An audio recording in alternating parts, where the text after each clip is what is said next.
श्री गणेशाय नमः। नमस्कार दोस्तों, ये राशिफल चंद्र राशि पर आधारित है। चंद्रमा मन का कारक है। हमारे मन पर जो भी उतार चढ़ाव आते हैं वो चंद्रमा की स्थिति लेकर आती है और इस वजह से चंद्रमा की पोजीशन हमारे रोज के जीवन को बहुत ज़्यादा प्रभावित करती है और इसके अकॉर्डिंग हमारा दिन अच्छा या बुरा जाता है। तो आइए जानते हैं इस दिन चंद्रमा आपके लिए किस तरह के परिणाम ला रहे हैं। दोस्तों, ये दिन आपके लिए खास है। जी हाँ, आज चंद्रमा की पोजीशन बहुत बढ़िया रहेगी। चंद्रमा इस दिन आपकी कुंडली में 10वें भाव में है। ये कर्म भाव है। इस दिन मान सम्मान प्राप्त होगा। धन अर्जित करने के लिए ये दिन बहुत बढ़िया रहेगा। तो आर्थिक स्थिति और अच्छी होगी। 10वां भाव कर्म भाव है, यानी नौकरी, बिजनेस, आपके प्रोफेशन में आपको काफी लाभ मिलेगा। नए मौके भी मिल सकते हैं। काम का बोझ आप पर जरूर रहेगा और उस वजह से शायद थोड़ी एनर्जी की कमी भी महसूस हो सकती है, लेकिन अंततः रिजल्ट्स आपके ही पक्ष में रहेंगे। दोस्तों, एक बात याद रखें, चंद्रमा कर्म भाव में होने के कारण आपको कर्म पर विश्वास करना होगा। भाग्य के भरोसे बैठने वाला दिन ये नहीं है। तो आप कर्म कीजिए, कर्म का फल आपको अवश्य मिलेगा, लेकिन अगर आप कर्म नहीं करेंगे तो फल की अपेक्षा भी नहीं कर सकते। इस समय में निवेश करना अच्छा रहेगा। निवेश से फायदा होने के योग बन रहे हैं। कोई जोखिम भरा फैसला भी ले सकते हैं। ये समय आपके फेवर में है। सारी अड़चने व सारी परेशानियां जो आपको सता रही थी वो नहीं रहेगी। सारे काम आसानी से पूरे हो जाएंगे। सारे पेंडिंग काम पूरे करने के लिए ये समय काफी सही है। अगर कोई सरकारी काम रुका हुआ है तो उसे जल्द से जल्द पूरा करें, सफलता मिलेगी। नए दिन आपके जीवन में नए रास्ते खोल सकता है। आपकी तरक्की के नए रास्ते खुल सकते हैं। बस आपको सही दिशा में कर्म करना है और खुद पर विश्वास रखना है। मेहनत करें और किसी भी चीज से ना डरे। समय आपके साथ है। दोस्तों, इस दिन पिता से सहयोग प्राप्त होगा। पैतृक संपत्ति से लाभ होने की संभावना है। घर में खुशी व एकता का माहौल रहेगा। धन अर्जित करने का ये सही समय है। स्टूडेंट्स के लिए भी ये समय बहुत ज़्यादा अच्छा रहेगा। ग्रहों की स्थितियां आपको सपोर्ट कर रही है। स्टूडेंट्स को इस दिन मदद जरूर मिलेगी। कॉम्पिटिटिव एग्जाम या सरकारी नौकरी पाने के लिए समय उत्तम है। दाम्पत्य जीवन में भी मधुरता रहेगी। पति पत्नी के बीच कोई कड़वाहट है तो वो दूर करने का ये सही मौका है। जी हाँ, प्रयास करें, कड़वाहट दूर हो जाएगी। कोई नई चीज या कोई नया वाहन खरीदना चाहते हैं तो समय अच्छा है, बिल्कुल खरीद सकते हैं। अच्छे योग बन रहे हैं। कोई प्रॉपर्टी लेनी है तो भी आपके लिए समय शुभ रहेगा। कहीं घूमने या यात्रा पर जाने का सोच रहे हैं तो जा सकते हैं। यात्रा सफल रहेगी, शुभ रहेगी। आज आपको प्रेमी की तरफ से धन लाभ होने के संकेत है। जी हाँ, प्रेमी से भावनात्मक सहयोग भी इस समय में मिल सकता है। अविवाहित लोगों को अपनी शादी से जुड़े प्रस्ताव अपने माता पिता के सामने रखने हैं तो ये समय आपके लिए सही है। दोस्तों, इस दिन आपका स्वास्थ्य अच्छा रहेगा। थोड़ी बहुत कमर दर्द की शिकायत इस समय में आपको सता सकती है। स्वास्थ्य से जुड़ी समस्याएं आती भी है तो कोई छोटी मोटी समस्याएं आएगी, कोई बड़ी समस्या नहीं आएगी। तो कुल मिला के स्वास्थ्य के लिए ये दिन अच्छा ही रहेगा। इस दिन ब्लैक कलर का इस्तेमाल करना आपके लिए लकी साबित होगा और 8 नंबर इस दिन आपके लिए लकी रह सकता है। दोस्तों, ये राशिफल चंद्र राशि पर आधारित है। कभी कभी हमारी पर्सनल कुंडली में बाकी ग्रहों की पोजीशन कुछ इस तरह की होती है कि आपके राशिफल परिणाम में बदलाव दिख सकता है। इसलिए राशिफल को एक मार्गदर्शन के तौर पर लिया जाए तो ज्यादा अच्छा रहेगा। दोस्तों, सभी राशि के लोगों के लिए जीवन में आगे बढ़ने के लिए कुछ जरूरी बातें वीडियो में आगे बताई गई है, तो वीडियो आगे जरूर देखें। नमस्कार दोस्तों, व्यक्ति को अपने जीवन में सफल होने के लिए मेहनत के साथ साथ भाग्य का साथ होना भी बहुत ही आवश्यक होता है। अगर व्यक्ति का भाग्य उसका साथ देता है तो कम मेहनत में ही अधिक सफलता प्राप्त होती है। परंतु कई बार ऐसा देखा गया है कि व्यक्ति के जीवन में कई ऐसी घटनाएं घटित होती है जिसकी वजह से उसको बहुत सारी परेशानियों का सामना करना पड़ता है और इस स्थिति में व्यक्ति को बिल्कुल भी समझ नहीं आता कि ऐसा क्यों हो रहा है।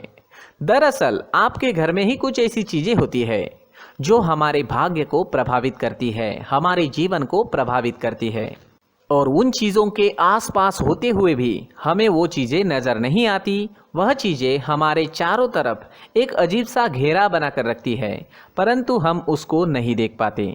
इन चीज़ों से हमारे घर में और हमारे जीवन में नकारात्मकता फैलती है, जिसकी वजह से हमें नुकसान उठाना पड़ता है, जिसकी वजह से हमें भारी नुकसान उठाना पड़ता है। हम पूरी तरह से कंगाल हो सकते हैं। अगर आप कहीं बाहर से आते हैं और अपने जूते चप्पल इधर उधर कहीं भी उतार देते हैं तो ये अशुभ होता है, क्योंकि इधर उधर जूते चप्पल उतारने की आदत की वजह से आपको अपने जीवन में आगे बढ़ने में रुकावटें उत्पन्न होती है।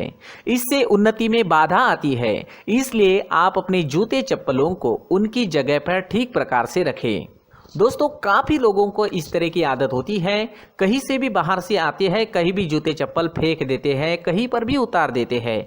कुछ लोग तो घर के एंट्री के मेन डोर के सामने ही जूते या चप्पल डायरेक्टली उतार देते हैं।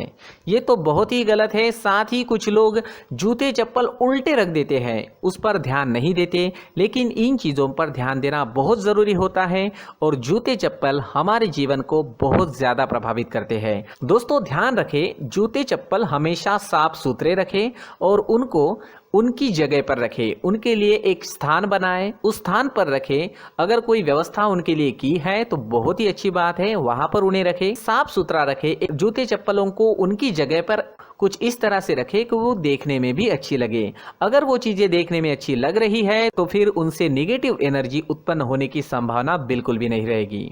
तो दोस्तों, इस बात का ध्यान जरूर रखें। साथ ही दोस्तों, एक और बात है जिस पर आपको ध्यान देना बहुत जरूरी होता है।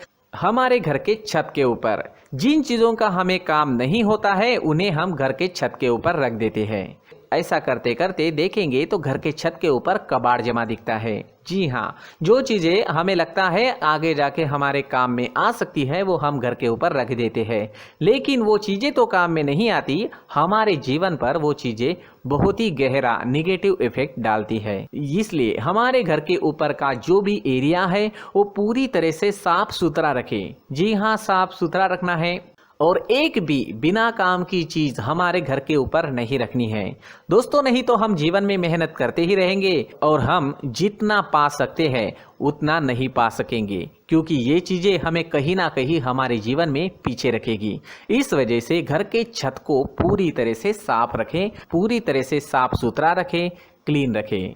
साथ ही दोस्तों, हम हमेशा देखते हैं घर के ऊपर जाने के लिए जो सीढ़ियां हैं, उन सीढ़ियों के नीचे जो जगह होती है वहां पर सामान हमेशा रख दिया जाता है।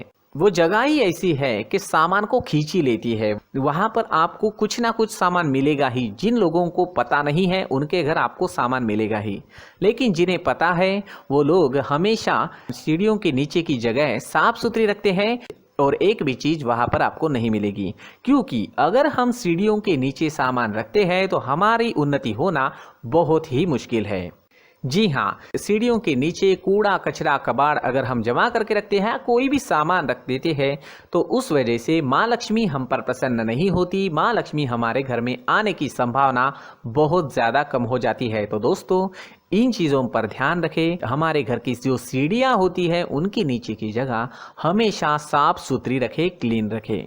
साथ ही दोस्तों, अगर आपके घर में ऐसी कोई चीज मौजूद है जिसका आपको काम नहीं है, जैसे टूटे फूटे बर्तन, आईना, तस्वीरें, इलेक्ट्रॉनिक सामान, सोफा, कुर्सी, टेबल, पलंग, घड़ी, झाड़ू, गमला इत्यादि, तो आप इन सामानों को अपने घर से तुरंत ही बाहर निकाल दीजिए, वरना इससे आपको बहुत बड़ी परेशानी हो सकती है। आपको ये चीजें कंगाल बना सकती है। तो घर में ऐसी चीजों का मौजूद होना शुभ नहीं माना गया है। इससे धन की देवी माता लक्ष्मी जी का प्रवेश घर में नहीं होता है। इन चीजों से आपके घर में नकारात्मक ऊर्जा का संचार होता है और जिस वजह से व्यक्ति को मानसिक समस्याओं का सामना भी करना पड़ता है। व्यक्ति के मन में चिड़चिड़ाहट होती है और छोटी छोटी बातों पर गुस्सा आने लगता है। आप जो भी कार्य करते हैं उसमें आपका मन नहीं लग पाता है। इस व्यक्ति का जीवन घर में मौजूद इन चीज़ों की वजह से अंधकार में डूबने लगता है। इसलिए आपको घर में बिना काम की चीज़ें, कूड़ा कचरा नहीं रखना है। दोस्तों, एक और ख़ास बात है, हमारे घर में मकड़ी का अगर जाला है तो वो बिल्कुल भी शुभ नहीं है। जी हाँ, वो अशुभ माना जाता है। घर में मकड़ी का जाला होना अशुभ है। इससे आपके अच्छे दिन भी बुरे दिनों में बदल सकते हैं, क्योंकि मकड़ी अपना जाल शिकार को फंसाने के लिए बनाती है। और अगर आपके घर में मकड़ी का जाला है तो इससे घर में नकारात्मक ऊर्जा का प्रभाव अधिक बनता है और वास्तुशास्त्र के अनुसार इससे सकारात्मक ऊर्जा का नाश होना शुरू हो जाता है और घर में नकारात्मक ऊर्जा बहुत ज़्यादा बढ़ जाती है। इसलिए आप अपने घर को हमेशा साफ सुथरा रखें, कम से कम 1 महीने में अपने घर के हर कोने की साफ सफाई जरूर करें। दोस्तों, मुख्य द्वार भी हमेशा साफ सुथरा रखें। मुख्य द्वार को हमेशा सजाया जाता है, क्योंकि मुख्य द्वार से ही हमारे घर में लक्ष्मी का प्रवेश होता है। तो मुख्य द्वार को साफ सुथरा रखें और सजा कर रखें तो बहुत अच्छा रहेगा।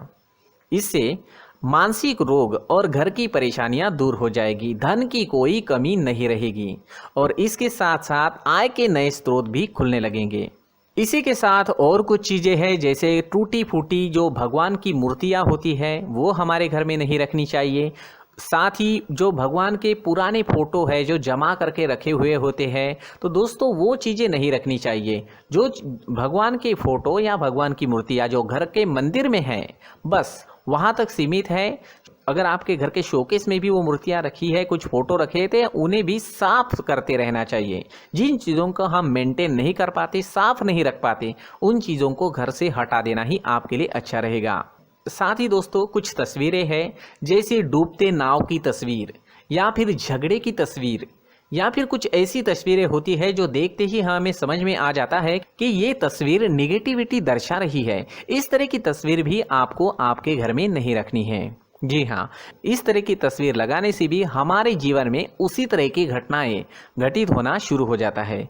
हर एक चीज़ हमारे घर की हम पर प्रभाव डाल रही है। इस तरह के बदलाव आप आपके घर में ज़रूर करें। धन्यवाद।